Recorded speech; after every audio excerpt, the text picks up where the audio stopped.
आपसे कभी भी ये क्वेश्चन पूछ लिया जाए कि बताओ 15 का डबल क्या होगा, आप कहोगे यूं बता देंगे हम तो सर, ये कोई मुश्किल क्वेश्चन है। मैं कहूँगा ठीक बात है, बताओ। तुम कहोगे 30 है, मैं कहा ठीक है जी, बिल्कुल ठीक बात है। 30 में से एक काम करो, तुम 12 सब्ट्रैक्ट कर दो। आप कहोगे ये भी बहुत आसान है, कितना होगा? 18 होगा। मैं कहूँगा बिल्कुल ठीक बात है। आप बहुत इंटेलिजेंट बच्चे हो जो आपको ये बात समझ आ गई। जो मैंने आपको अभी बोला है ना, ऐसा ही कुछ मैथ्स में वेरिएबल्स में भी होता है। यहाँ पे तो आपने बड़े आसानी से कर दिया, 15 का डबल 30, 30 में से 12 माइनस कर दिया, आपने यूं कर दिया। बट यही चीज जब आपको वेरिएबल में दी जाती है ना, आप कहते हो सर मुश्किल क्वेश्चन आया था। मैं आपको समझाता हूँ इसको डीकोड कैसे कर सकते हैं हम वेरिएबल वाले क्वेश्चन में। और स्टार्ट करते हैं। इफ फ्रॉम ट्वाइस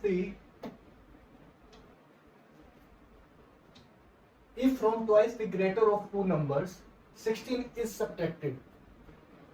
आपको कभी भी ऐसे नंबर्स बोला है, कभी भी वर्ड प्रॉब्लम कर रहे हो ना, आप पूरा क्वेश्चन मत पढ़ो, थोड़ा थोड़ा पढ़ो और उसे डिकोड करके लिखते जाओ।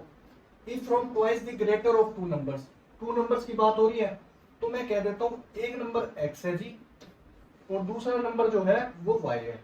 बिल्कुल ठीक बात है। ग्रेटर ऑफ टू नंबर्स यानी एक ग्रेटर होगा एक स्मॉलर होगा। मैं मान लेता हूँ ये ग्रेटर है ये स्मॉलर है, ठीक है। Twice the greater of two numbers यानी ट्वाइस किसका? ग्रेटर का, दोनों नंबर्स में से। तो ग्रेटर तो ये है, इसका ट्वाइस कर दिया, आसान सी बात है। 16 इज सब्ट्रैक्टेड यानी उसमें से 16 सब्ट्रैक्ट करना है, कर दिया जी। The result is half the other number, जो रिजल्ट आ रहा है वो हाफ आ रहा है किसका? दूसरे नंबर का। दूसरा नंबर तो y था, उसका हाफ यानी डिवाइड बाय 2। ठीक है, इतनी बात समझ आ गई।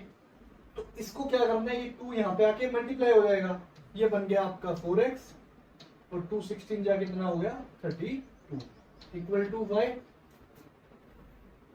क्या हम इस y को इस साइड ले, 4x minus y equal to minus 32, उधर जाके क्या होगा? पॉजिटिव 32। ये बन गया आपकी एक इक्वेशन। अभी तक मैंने क्वेश्चन पूरा नहीं पढ़ा है, अब हम पढ़ेंगे आगे क्वेश्चन, क्योंकि हमारा यहां तक डिकोड हो चुका है। If from half the greater number करना है। अभी यहाँ पे क्या करा था हमने? ट्वाइस करा था। तो अब की बार क्या करेंगे हम? हाफ करेंगे। हाफ द ग्रेटर नंबर, एक सेकेंड,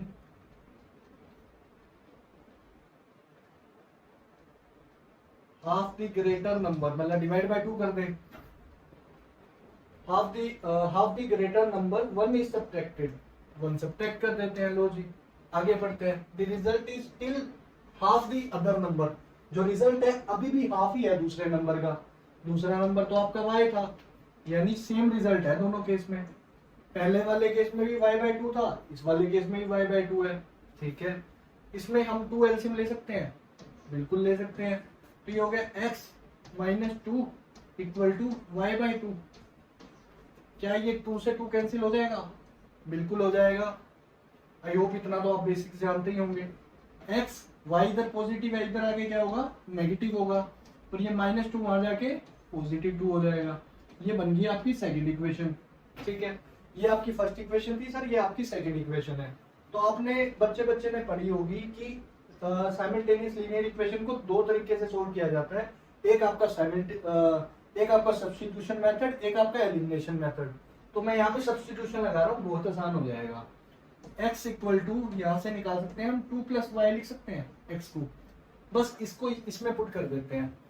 4 इंटू एक्स की वैल्यू 2 प्लस वाई निकाली है, तो x की जगह पुट कर देते हैं 2 plus y minus y equal to 32। ये आपको सोल्व करेंगे तो 4 2 सा क्या हो गया 8, 4 इंटू वाई क्या होगा 4y minus y equal to 32। Sir ये 4y माइनस वाई क्या होगा 3y इक्वल टू 8, वहां जाके माइनस हो जाएगा, तो 32 माइनस 8 क्या होगा 12 माइनस 8 4 होता है 24। 24 और 8 32 ही होता है। तो ये 3 मल्टीप्लाई में था, वहां जाके क्या होगा डिवाइड होगा, 3 1 जा 3, 3 8 जा 24। तो y की वैल्यू तो आ गई सर 8। y हमने क्या माना था? स्मॉलर नंबर माना था, तो स्मॉलर नंबर तो हमें पता लग गया 8 है जी। उन्होंने बोला था व्हाट आर दी नंबर्स, यानी स्मॉलर भी बताना है और लार्जर भी बताना है। एक बात बताओ छोटी सी कि y अगर 8 है तो मैं इसमें पुट करके x की वैल्यू निकाल सकता हूँ। x की वैल्यू 2 प्लस y थी, तो y की वैल्यू पुट कर देते हैं यहाँ 8। तो ये हो गया x की वैल्यू कितनी आ गई सर, 10 आ गई। तो क्या निकले दोनों नंबर, x 10 आ गया और y क्या आ गया, 8 आ गया। ये दोनों नंबर्स आ गए, यही खत्म हो गया आपका। ठीक है जी। तो बड़े आसान से क्वेश्चन होते हैं, बस हम ही उसे कॉम्प्लिकेट कर देते हैं। जब मैंने आपको स्टार्टिंग में एग्जांपल दिया था वो तो कोई भी बच्चा कर देता, बट ये जो वेरिएबल वाले क्वेश्चन होते हैं ना, बच्चे इसमें बड़े कंफ्यूज हो जाते हैं कि हम इसमें क्या करें। तो अगर आपको भी इस तरह की कंफ्यूजन होती है तो चैनल को सब्सक्राइब करके रख लो और कमेंट सेक्शन में जरूर बताना आपको समझ आया या नहीं आया, या आपको कोई भी क्वेश्चन, किसी भी चैप्टर का क्वेश्चन ना समझ आ रहा हो, आप कमेंट में मुझे भेज सकते हैं। मैं उसकी आपके लिए स्पेशल वीडियो भी बना दूंगा। और ये पूरी वर्ड प्रॉब्लम की सीरीज चल रही है, आज हमारा पार्ट 11 था इसका।